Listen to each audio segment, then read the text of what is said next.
શ્રીજી મહારાજ ગઢપુરથી બ્રહ્માનંદ સ્વામી વગેરે સૌ સંતો સાથે ચાલ્યા તે રામપર ગામ થઈને કરિયાણા આવ્યા ને મીણબાઈના પ્રેમને વશ દરબાર દાહા ખાચરના દરબારગઢમાં ઉતારો કર્યો.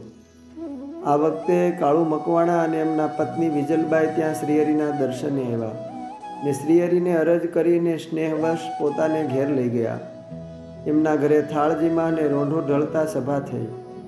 એ વખતે ગામના જીવાધાધલ નામના એક મુમુક્ષુ દરબાર એમના ઘરે એ સભામાં આવીને શ્રીહરિના દર્શન કરીને બેઠા. એ જીવાધાધલને મનમાં સંકલ્પ થયો કે મને વાંસળી વગાડતા આવડે છે તો એ વાંસળી વગાડીને શ્રીહરિને રાજી કરું.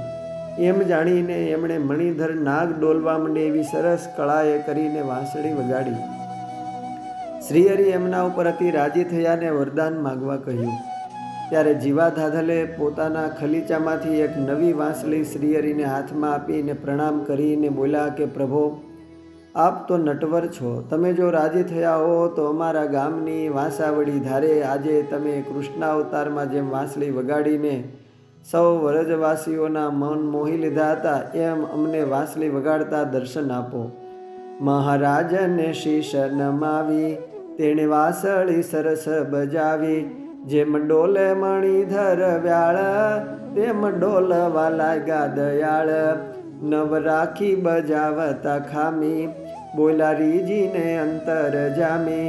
ધન્ય ધન્ય તમે ગુણવાન આપું માગો તેવું વરદાન. જીવો ધાધલ બોલિયો વાણી સુણો શ્રી હરિ સારંગ પાણી. રાજ્યો થયા છો મહારાજ એક ઈચ્છા છે તે પૂરો આજ. કૃષ્ણ અવતારમાં તમે નાથ વનમાં ધરી વાંસળી હાથ. રૂડી રીતે વજાડી તી જેવી લીલા અમને દેખાડો જી એવી. એ સાંભળીને પોતાના ભક્તનો સંકલ્પ પૂરો કરવા સંધ્યા સમયે શ્રીહરિ સૌ સાથે વાંસાવડી ધારે જવા તૈયાર થયા. ઝીણો ઝીણો મેહ વરસતો હતો. શ્રીહરિએ સંશય કર્યો તો જીવાધાધલે ધાબળો ઓઢાડ્યો. શ્રીહરિ સૌ સાથે ચાલ્યા અને વાંસાવડી ધારે પધાર્યા.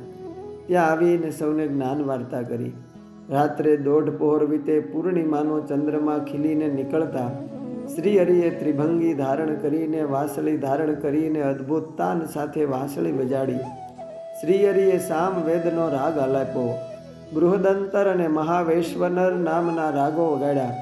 ત્રિલોકીમાંથી દેવતાઓ શેષનાગ દિક્પાળ વગેરે આકાશમાં દર્શને આવ્યા. ગામના ભરવાડના વાડામાંથી ગાયો પણ દોડી દોડી આવીને શ્રીહરિને મીઠળાઈ વળી. એ સમીપે સૌ કોઈને સમાધિ થઈ અને કાલિંદી તેરે શ્રી કૃષ્ણ ભગવાન વેણુનાદ કરતા હોય અને ગોપ ગોપીઓ વીટળાઈને ઊભા હોય એવા દર્શન થયા. આમ કરિયાણા ગામની વાંસાવડી ધારે શ્રીહરિ જીવાધાધલના સંકલ્પ પૂરો કરવા વેણુ વગાડીને સૌને દિવ્ય દર્શન આપ્યા. બ્રહ્માનંદ સ્વામીએ એ સમયે કીર્તન બનાવ્યું. વાલે વજાડી છે વાંસળી રે માવે વજાડી છે મોરલી રે કાલિંદીને તીરે. કીર્તન બનાવીને સભામાં ગાયું. બીજે દિવસે શ્રીહરિ કાળુ મકવાણાના ઘરે વિરાજ્યા હતા. એક ઓરડો બંધ હતો. એ જોઈને હરિએ પૂછ્યું કે આ ઓરડામાં શું છે? ત્યારે કહે કે અમારા પૂર્વજોના પિતૃઓના ફળાઓ છે. અમારા સૌ કોઈ પરિવારજનો અહીં આવીને ધૂપ દીપ વગેરે કરીને માનતા કરે છે. તેઓ સૌ અહીં આવીને ધૂણે છે ને ફેલ ફતુર કરે છે. પ્રભુ, તમે આજ પધાર્યા છો તો અમને આનાથી છુટકારો કરાવો. શ્રીહરિએ ઓરડાનું બારણું ખોલાવ્યું તો થોડા ફળા પીડ્યા હતા. શ્રીહરિ કહે કે આ સૌની એક ગાંસડી બાંધો. જ્યારે આપણે સૌ નદીએ નાહવા જઈશું ત્યારે એમને સાથે લઈ જઈશું ને એ સૌનો મોક્ષ કરીશું. એમ સૌને તેની ગાંસડી બંધાવીને પોતે ઓસરીમાં આવીને ઢોલીએ વિરાજ્યા. પ્રભુએ પછી ઘરવું ઘડાવ્યું ત્યાં તો તે સર્વે જોવામાં આવ્યું. ફળા જોયા મોટા અને નાના એકને હતા નેણ રૂપાના. કૃષ્ણે પૂછ્યું, કૃષ્ણે કહો કોણ આ છે? કહ્યું, પૂર્વજ એ તો વડા છે. ફળા સર્વે તે ભેળા કરાવી એક ગાંસડી એને બંધાવી. કહે કૃષ્ણના વાજ સુની રે ત્યારે લાવજો ત્યાં નદી તીરે.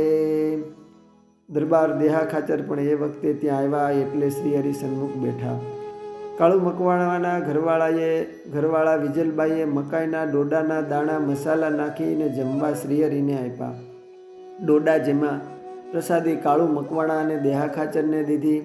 એ દિવસે જ્યારે દિવસ 4 ઘડી રહ્યો ત્યારે શ્રીહરિ ગામની બાજુની કાળુભર નદીએ નાહવા પધાર્યા. ત્યાં રાવતીઓ ઓકળો જ્યાં ભળે છે એ જગ્યાએ આવીને ત્યાં સૌ એમના પૂર્વજોના ફળાને શ્રીહરિના ચરણે અડાડીને જળમાં પધરાવતા શ્રીહરિએ કૃપા કરીને સૌનો મોક્ષ કર્યો. કાળુ મકવાણા અને એમના કુટુંબીજનોએ એમના સૌ પૂર્વજોને પ્રેતના દેહ છોડીને ચતુર્ભુજ દેહ ધારણ કરીને આકાશ માર્ગે જતા દેખા. સૌ કોઈ પિતૃઓ પ્રેત યોનિમાંથી છુટકારો મેળવીને વૈકુંઠવાસી થયા. હવે એ ફળાને અહીં લાવો, મારા ચરણને સ્પર્શ કરાવો. કાળો ભક્ત ફળા લઈ આવ્યા, જેને પ્રભુ પદના પરસાવ્યા. સ્પર્શ થાતા તજો પ્રેત દેહ, થયા કોઈ ચતુર્ભુજ તેહ. આવ્યા તેડવા તેને વિમાન, તેમાં બેસી ગયા સુખ સ્થાન. કોઈ વૈકુંઠ વાસે સીધાવ્યા, કોઈ ગોલોકમાં જતા ફાવ્યા. આમ શ્રીહરિએ એ દિવસે કાળુ મકવાણાના પૂર્વજોનો ઉદ્ધાર કર્યો ને કાળુભાર નદીનો મહિમા કાલિંદીના તીરથી અધિક કર્યો. કાળુભાર તણો મહિમાય, કહ્યું શ્રીમુખથી હરિરાય. કાલિંદી થકી કોટિક ગણું, કહ્યું મહાત્મ તીરથ તણું. અસ્તુ. જય સ્વામિનારાયણ. શ્રી હરિલામૃત કળશ 6 વિશ્રામ 20 માંથી